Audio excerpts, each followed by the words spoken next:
जय हिंद। और आप लोग देख रहे हैं YouTube channel Mister Classes. UP BEd entrance exam 2022 6 जुलाई यानी आज एग्ज़ाम आपका समाप्त हो चुका है। तो यहाँ पे मैं आप लोगों को बता दूं कि जितने भी क्वेश्चन आपके यूपी बीएड इंट्रेंस एग्ज़ाम में पूछे गए थे इस चैनल पे आपको सभी क्वेश्चन मिल जाएंगे। और जो आपका फर्स्ट पेपर था उसमें सामान्य ज्ञान के 50 क्वेश्चन की वीडियो अपलोड हो चुकी है, आप लोग चेक कर सकते हैं। साथ ही साथ आपका इस वीडियो में हम लोग हिंदी को देखेंगे 50 क्वेश्चन। उसके बाद जो आपका सेकंड पेपर में रीजनिंग था उसकी भी वीडियो अपलोड हो चुकी है, आप लोग देख सकते हैं। और यहाँ पे अब बात करते हैं कला वर्ग के जो भी छात्र हैं वो अपना अगली वीडियो में कला वर्ग के भी क्वेश्चन आप लोगों को मिल जाएगा, आप लोग अपना चेक कर सकते हैं। ठीक है, तो चैनल को सब्सक्राइब कर लीजिएगा और वीडियो पसंद आता है तो सपोर्ट जरूर कीजिएगा लाइक और सब्सक्राइब करके। तो आप लोग यहाँ पे देख सकते हैं ये सब हिंदी के क्वेश्चन पूछे गए थे, मैं आप लोगों को सब कराऊँगा। और यहाँ पे एक और बात मैं बता देता हूँ कि जो भी छात्र जैसे अब की बार जो क्वेश्चन है काफ़ी पिछली बार से जो आपके क्वेश्चन टफ बनाए गए थे, चाहे किसी भी आपका जीके जीएस थोड़ा ठीक था लेकिन और सा भी जो जैसे हिंदी हुआ इसके भी क्वेश्चन ठीक ठाक थे पूछे गए थे। तो अब की जो कट ऑफ है काफ़ी कम जाने वाली है। और काउंसलिंग कैसे करवाना है, कैसे अगर गवर्नमेंट कॉलेज अगर रैंक आपकी ज़्यादा है तो कैसे आप गवर्नमेंट कॉलेज पा सकते हैं, और क्या गवर्नमेंट कॉलेज में एडमिशन लेना सही है या प्राइवेट कॉलेज में, और कॉलेज लिस्ट जो आपकी होती है प्राइवेट गवर्नमेंट की, और ये सब मैं आप लोगों को आगे चल के इन सब सारी चीज़ों पर हम लोग चर्चा करेंगे वीडियो में एक एक करके। तो आप लोग चैनल को सब्सक्राइब कर लीजिएगा, ठीक है। और कैसे काउंसलिंग कराना है ये सब मैं आप लोगों को आगे चल के बताऊँगा। तो चलिए हम लोग बिना देर के हुए शुरुआत कर लेते हैं। तो यहाँ पे जो आपका पहला क्वेश्चन है यहाँ पे आप लोग देख सकते हैं। तो दोस्तों यहाँ पे आपका वद्वा गमन पूछा गया था, ठीक है। वद्वा गमन का जो आपका संधि विच्छेद है वो क्या है, तो जो आपका करेक्ट आंसर हो जाएगा वो आपके ऑप्शन भी दिए गए थे, मैं आप लोगों को बता दूँ कि बुद्ध प्लस आगमन दिया गया था, वद्व प्लस आगमन दिया गया था, फिर उसके बाद वद्वा प्लस गमन दिया गया था, वधु प्लस आगमन दिया गया था। तो आपका जो करेक्ट आंसर हो जाएगा वधु प्लस आगमन, ये आपका करेक्ट आंसर हो जाएगा, ठीक है। अब हम लोग अगला क्वेश्चन देख लेते हैं, क्वेश्चन नंबर 2। क्वेश्चन नंबर 2 आपका दिया है कि अभिशाप का विलोम है। तो अभिशाप का विलोम है जो आपका एक जो 4 ऑप्शन दिए गए थे जिसमें ज़्यादा कन्फ्यूजन आपका वरदान और आपका आशीर्वाद में था। तो इसका जो करेक्ट आंसर होगा आपका वरदान होगा, ठीक ठीक है। तो अभिशाप का जो विलोम है वो वरदान होता है। अगला देख लेते हैं। अगला क्वेश्चन है कि दिया था अवदात का अर्थ है। तो अवदात के अर्थ में आपके 4 ऑप्शन दिए गए थे, उसमें से एक ऑप्शन सही था। तो अवदात का जो अर्थ होता है उज्ज्वल होता है, निर्मल होता है या साफ कह सकते हैं, ठीक है। तो ये आपका जो भी इससे संबंधित आपके जो ऑप्शन में रहेंगे वो करेक्ट होगा। तो ऑप्शन हमें नहीं पता है, इसलिए अगर आपको पता हो तो कमेंट बॉक्स में कमेंट कर सकते हैं। और कितने क्वेश्चन आपके हिंदी में सही हैं वो भी कमेंट बॉक्स में कमेंट जरूर कीजिएगा। और किसी भी क्वेश्चन पे डाउट रह जाता है तो उस पर भी कर सकते हैं। यहाँ पे दिया गया कि ध्वनि का लिखित रूप होता है। तो ध्वनि का जो लिखित रूप होता है वो होता है वर्ड, सॉरी वर्ग लिख दिया मैंने, वर्ड होता है। क्या होता है? वर्ड। अगला देख लेते हैं हम लोग। अगला क्वेश्चन है कि कबीर के आलोचक पुस्तक के लेखक हैं। कबीर के जो आलोचक के पुस्तक के लेखक कौन है, तो डॉक्टर धर्मवीर है। कौन है? डॉक्टर धर्मवीर, ये आपका करेक्ट आंसर हो जाएगा। अगला देख लेते हैं हम लोग क्वेश्चन नंबर 5-6 कि बसंती हवा के रचनाकार कौन है। तो बसंती हवा के रचनाकार कौन है, तो केदारनाथ अग्रवाल। कौन है? केदारनाथ अग्रवाल, ये वाला ऑप्शन आपका करेक्ट हो जाएगा। अगला देख लेते हैं। क्वेश्चन नंबर आपका अगला दिया है कि हिंदी साहित्य का उत्तर मध्यकाल को अलंकृत काल कहा है। तो किसने कहा है, आपके ऑप्शन भी मैं बता देता हूँ कि मिश्र बंधु, एक ऑप्शन ये था, और दूसरा ऑप्शन विश्वनाथ प्रसाद, तीसरा ऑप्शन रामचंद्र शुक्ल, और एक कोई ऑप्शन था जिसमें मैं आप लोगों को बता दूं कि इसमें जो आपका सही आंसर होगा मिश्र बंधु, ये आपका करेक्ट आंसर हो जाएगा। अगला क्वेश्चन नंबर 8 दिया है कि विद्यापति ने कृतिलता में किस जिले के रोचक वर्णन किया। तो इसमें आपका जौनपुर था, मथुरा था और कुछ करके था, याद नहीं है, जिसमें आपका करेक्ट आंसर हो जाएगा जौनपुर, आपका करेक्ट आंसर हो जाएगा, ठीक है। अगला देख लेते हैं कि पतंग का अर्थ नहीं है। तो आपके ऑप्शन भी देख सकते हैं, सूर्य था, पक्षी था, सेना था, और एक ऑप्शन था एक क्रीड़ा उपकरण। तो इसमें जो आपका पतंग का अर्थ नहीं है पूछा गया था, तो इसका जो आंसर सूर्य, तो सूर्य का परिवाची होता है, ठीक है। उसके बाद पक्षी का भी, इसमें आपका जो करेक्ट आंसर हो जाएगा सेना, और क्रीड़ा उपकरण से संबंधित है ये। तो इसमें आपको मुझे डाउट लगता है, अगर आपको इसमें कोई और अगर आपका आंसर सही लगता है तो कमेंट बॉक्स में कमेंट जरूर कीजिएगा। जहाँ तक उम्मीद है सेना होगा, ठीक है। अगला देख लेते हैं कि सघोष नहीं है। तो आपके ऑप्शन भी मैं बता देता हूँ कि क च ट था, और एक ग ज ड था, ड द व था, और आपका व ब था, फिर उसके बाद भ ध। तो ये आपका आंसर हो जाएगा। सघोष नहीं है, ये आपका अघोष है, और ये आपके सभी सघोष है। ठीक है, नहीं है पूछा है तो ये आपका करेक्ट आंसर हो जाएगा क च ट। अगला देख लेते हैं। दिया है कि पूर्व और दक्षिण दिशा के मध्य स्थित कोण है। तो पूर्व और दक्षिण दिशा के मध्य स्थित कोण को किस नाम से जाना जाता है? तो आग्नेय। किस नाम से? आग्नेय। ठीक है, ये वाला करेक्ट आंसर हो जाएगा। अगला देख लेते हैं। क्वेश्चन नंबर आपका अगला दिया हुआ है कि शिकायत के लिए प्रचलित शब्द है। तो इसमें से आपको जो प्रचलित शब्द है उसको आपका आंसर देना था। ऑप्शन था प्रवाद, परिवाद, अपवाद, प्रतिवाद।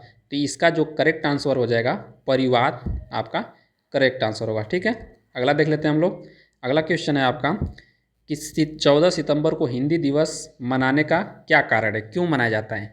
तो इसमें जो आपका करेक्ट आंसर हो जाएगा क्योंकि 14 सितंबर 1949 को भारत की संविधान सभा द्वारा हिंदी को राजभाषा के रूप में दर्जा दिया गया था, इसलिए 14 सितंबर को हिंदी दिवस मनाया जाता है। अगला देख लेते हैं हम लोग। क्वेश्चन नंबर आपका अगला है कि आँख का तत्सम है। तो आँख का तत्सम क्या होगा? तो हो जाएगा अच्छी। क्या होगा? अच्छी। ठीक है, ये आपका करेक्ट आंसर हो जाएगा। अगला देख लेते हैं हम लोग। सिफारिश की उपयुक्त शब्द है। तो सिफारिश का जो उपयुक्त शब्द है यानी अनुशंसा। क्या हो जाएगा? अनुशंसा करना है, सिफारिश करना। ठीक है, ये आपका करेक्ट आंसर हो जाएगा। अगला देख लेते हैं कि देवनागरी लिपि की उत्पत्ति हुई है किससे? तो ब्राह्मी लिपि से। ठीक है, ब्राह्मी लिपि। अगला देख लेते हैं हम लोग। हिंदी व्याकरण की पढ़ने किसे कहा जाता है? ये आपका क्वेश्चन है कि हिंदी व्याकरण का पाणिनि किसे कहा जाता है। ठीक है, ये गलत हो गया है। पाणिनि किसे कहा जाता है? तो ये आपका जो करेक्ट आंसर हो जाएगा पंडित किशोरीदास। ठीक है, किशोरीदास वाजपेयी। ये आपका करेक्ट आंसर हो जाएगा कि पंडित किशोरीदास वाजपेयी। अगला देख लेते हैं। दिया है कि कंधा दिया है, ऑप्शन दिया गया था कंधा, नासिक, और आपका एक नेत्र था, और एक कोई ऑप्शन था, और एक ऑप्शन आपका था जिह्वा। ठीक है, तो इसमें से पूछा था कि तद्भव है। तो इसमें आपका जो ये नासिक और जिह्वा नेत्र ये आपका तत्सम हो जाएगा, और तद्भव आपका कंधा हो जाएगा। कंधा आपका करेक्ट आंसर होगा। अगला क्वेश्चन है कि हाथी पानी पीता है। ऐसे ही एक दिया था कि हाथी पानी पीता है। ऑप्शन में बता रहा हूँ। हाथी पानी पीता है, हाथी पानी पीती है, हथनी पानी पीता है, हथनी पानी पीती है। तो इसमें से शुद्ध वाक्य क्या होगा? तो हमें तो लग रहा है कि हाथी पानी पीता है। ठीक है, अब हाथी एक बार आप लोग कमेंट बॉक्स में कमेंट जरूर कीजिएगा कि इसका जो आंसर सही है वो क्या है। ठीक है, तो जिसको भी पता होगा वो कमेंट बॉक्स में कमेंट जरूर करेगा। अगला देख लेते हैं कि हिंदी की बिहारी बोली नहीं है। तो आपके ऑप्शन भी मैं बता दे रहा हूँ कि आपका जो हिंदी की बिहारी भाषा दी गई थी, जिसमें आपकी मैथिली, भोजपुरी, छत्तीसगढ़ी, इनमें से कोई नहीं, ये ऑप्शन था। तो इसमें से पूछा गया था कि बिहार की बोली नहीं है, तो ये आपका छत्तीसगढ़ी जो है ये नहीं है। तो आपका जो करेक्ट आंसर हो जाएगा ये आपका छत्तीसगढ़ी हो जाएगा। ठीक है, अगला देख लेते हैं कि दिया है कि प्रति उपकार संधि, ये आपका था प्रत्युपकार। तो जो आपका ये प्रत्युपकार गलत है, प्रत्युपकार था, इसका संधि विच्छेद पूछा गया था। तो इसका जो करेक्ट आंसर है प्रतिधन उपकार आपका सही होगा। अगला देख लेते हैं। दिया है कि एकत्र, कपूर और वानर आचरण में तत्सम नहीं है। जैसा कि दोस्तों एकत्र, कपूर, वानर और आचरण में आपका जो तत्सम नहीं है, ये आपका कपूर तत्सम नहीं है, तद्भव है। ये कर्पूर होता है। ठीक है, और ये आपका सभी तत्सम है। एकत्र, वानर, आचरण, ये आपका कपूर आपका करेक्ट आंसर हो जाएगा। अगला देख लेते हैं हम लोग। अगला क्वेश्चन आपका दिया है कि पिताजी को नमस्कार पिताजी को कारक है। तो नमस्कार से संबंधित जो आपके संबंधित रहते हैं वो आपके संप्रदाय कारक में आता है। किस में आता है? संप्रदान कारक में। तो संप्रदान कारक आपका करेक्ट आंसर हो जाएगा। अगला क्वेश्चन दिया है कि चरण कमल बंदो हरिराई में कौन सा अलंकार है? तो इसका जो आंसर हो जाएगा ये आपका रूपक अलंकार है। ठीक है, कौन सा? रूपक अलंकार। अगला देख लेते हैं हम लोग कि सत्यार्थ प्रकाश के रचनाकार कौन है? तो सत्यार्थ प्रकाश के जो रचनाकार है दयानंद सरस्वती। कौन? दयानंद सरस्वती। अगला देख लेते हैं हम लोग कि कोमलता में संज्ञा है। तो कोमलता जो है क्या है? यानी कोमलता जो आपका सर्वनाम है, संज्ञा है, अव्यय है या विशेषण है। तो कोमलता है आपका, सॉरी ये नहीं पूछा गया था, इसमें आपके भाववाचक है, ठीक है। कोमलता में जो आपका संज्ञा है ये आपका भाववाचक है। क्या है? भाववाचक। ये आपका करेक्ट आंसर था। अगला देख लेते हैं कि तपोवन का संधि विच्छेद है, तो तपोवन का संधि विच्छेद तप धन वन होता है, ये करेक्ट हो जाएगा। अगला देख लेते हैं कि दयालु शब्द आपका क्या है। तो दयालु शब्द में जो आपके विशेषण ऑप्शन था, संज्ञा था, सर्वनाम था, अव्यय था, तो इसका जो करेक्ट आंसर हो जाएगा ये आपका विशेषण है। दयालु शब्द विशेषण है। अब स्त्रीलिंग है स्त्रीलिंग पूछा गया था कि दिया गया था ऑप्शन जाल, हड़ताल, कान, माधुर्य। तो इसमें स्त्रीलिंग कौन है? तो जाल आपका स्त्रीलिंग है, ठीक है। और दोस्तों ये आपके जितने भी क्वेश्चन थे सभी एग्जाम में आपके पूछे गए थे, तो इतनी मेहनत से मैं क्वेश्चन आपके लिए इतना लाया हूँ। तो आप लोग सब्सक्राइब जरूर कीजिएगा और वीडियो पसंद आता है तो सपोर्ट जरूर कीजिएगा लाइक और सब्सक्राइब करके, ठीक है। तो यहाँ पे अगला देख लेते हैं कि ओष्ठ व्यंजन है। तो ओष्ठ व्यंजन में आपके ऑप्शन भी मैं बता दे रहा हूँ कि ओष्ठ व्यंजन में आपके जो ऑप्शन पूछे गए थे यहाँ पे मैं अभी दिखा देता हूँ, बता देता हूँ आप लोगों को, जिसमें आपके ऑप्शन दिए गए थे अ, च, त और म था, ठीक है। इसमें जो ओष्ठ व्यंजन है आपका म करेक्ट हो जाएगा। अगला क्वेश्चन पूछा गया था कि अंधकार, अग्नि, आंवला कपाट में तत्सम नहीं है, तो इसमें आपका करेक्ट जो आंवला करेक्ट हो जाएगा, ठीक है। अगला देख लेते हैं कि शुद्ध शब्द पूछा गया था, ऑप्शन में मैं बता दे रहा हूँ, जिसमें शुद्ध शब्द जो दिया गया था आविष्कार सही दिया गया था। और प्राणी इस तरह लिखा था, प्राणी आपका इस प्रकार लिखा था, जो गलती लिखा गया था आपका इधर से मात्रा होता है। गोदावरी भी आपका इस तरह था, गोदावरी आपकी ये वाली मात्रा इधर से, ठीक ही थी, इधर से थी, ये भी गलत था, इधर से मात्रा रहता है। फिर उसके बाद आपका जो आर्यावर्त था, आर्यावर्त होता है, और आविष्कार आपका सही था। तो अगला देख लेते हैं, दिया है कि दया प्रकाश सिन्हा 2021 साहित्य अकादमी पुरस्कार दिया गया, किसके लिए दिया गया? तो किसके लिए दिया गया था? सम्राट अशोक के लिए दिया गया था। किसके लिए दिया गया था? सम्राट अशोक के लिए। ये आपका करेक्ट आंसर हो जाएगा। अगला देख लेते हैं कि अद्भुत रस का अस्थाई भाव है, तो विस्मय। क्या है? विस्मय। अगला देख लेते हैं कि ताशी की परंपरा को आगे बढ़ाने का श्रेय, तो इसका आंसर आप लोग बताइएगा नीचे कमेंट बॉक्स में करके। अगला क्वेश्चन है, आप लोगों को क्वेश्चन अगर मिल भी जा रहे हैं तो आप लोग सर्च भी कर सकते हैं, ठीक है, जिसके आंसर नहीं आ रहे हैं। तो यहाँ पे देखेंगे तद्भव तत्सम नहीं है, तो आपके 4 ऑप्शन दिए गए थे, जैसे हल्दी आपका इस तरह था, हल्दी तद्भव, और तत्सम हरिद्रा, और आपका यहाँ पे मिठाई मिष्ठी। और मैं आप लोगों को ऑप्शन बता दे रहा हूँ, एक था सिंघाड़ा, ये था सिंघाड़ा था, और एक ऑप्शन था ये सिंघाड़ा था और इसी में था श्रृंगात्मक, ठीक है, ये था, ये हो गया। अब दूसरा ऑप्शन था आवा था और आपाक था, ठीक है। तो इसमें आपके कौन तद्भव और तत्सम का जो जोड़ा है गलत दिया गया है, ठीक है, तो वो आप लोग बताइएगा। ये मैंने आप लोगों को ऑप्शन बता भी दिया। अगला देख लेते हैं कि आपका जो अगला क्वेश्चन पूछा गया था कि आंखें चुराना, ये आपका एक शब्द में जो मुहावरा दिया गया था आंखें चुराना, तो ये आपका गलत पूछा गया था। तो 4 ऑप्शन दिए गए थे, जिसमें प्रेम करना, आंखें चुराना, प्रेम करना, ये गलत हो जाएगा, ठीक है, ये आपका नहीं होगा, तो यही आपका सही होगा।